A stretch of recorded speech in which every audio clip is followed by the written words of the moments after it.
rancangan korang dah. Tak sempat baca.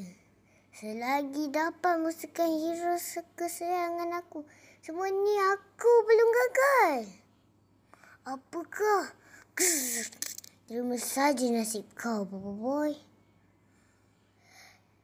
Aku takkan bagi kau peluang minum jus kuat kau tu macam yang lain.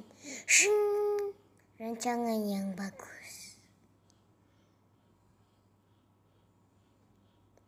Tapi masalahnya aku dah minum dah sebelum sampai sini. Kuasa elemental.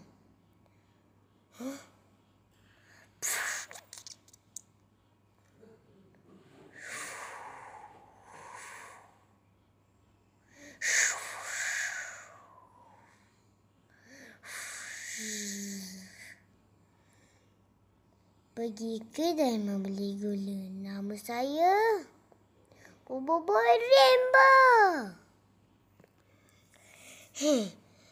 Kau dah dapat kuasa tahap ketiga, tapi boleh ke kau buat kuasa tu, Boboiboy?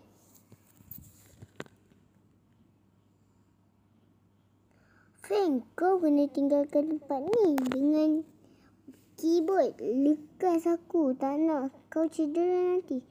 Jangan risau. Kau cuma perlu fokus pada Kirana dan serahkan yang lain pada aku.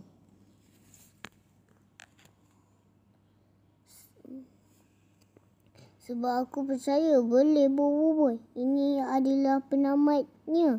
Lepaskan kuasa kau. Baik. Masa untuk bermain. Rimba menjala.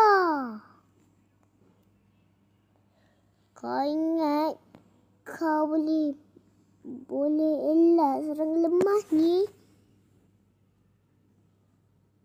2, 3 kucing berlari. Cubalah elak yang ni.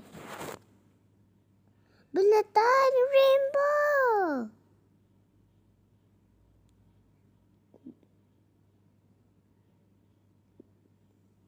Tamat.